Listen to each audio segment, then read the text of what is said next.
ఈరోజు మా అమ్మ నన్ను గట్టిగా తిట్టింది. నేనేమీ చేయలే. సో మా అమ్మ తిట్టింది అని చెప్పి నేను కూడా అరిచేసా తిరిగి. సో దానికి మా అమ్మ హర్ట్ అయింది.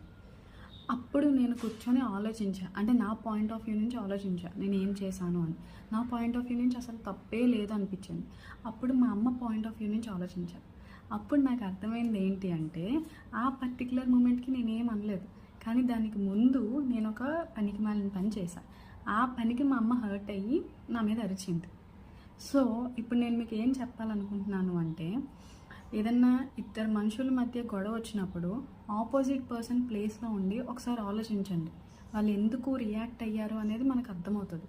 అది మానేసి వాళ్ళ ప్లేస్లో నేను ఎందుకు ఉంటాను, నాకేం అవసరం అని అనుకున్నారనుకో, గొడవ పెరుగుతుంది కానీ తగ్గదు. సో ఈసారి నుంచి ఎవరి మధ్య గొడవ అయినప్పుడు ఈ ట్రిక్ పాటించండి, త్వరగా సాల్వ్ అవుతుంది.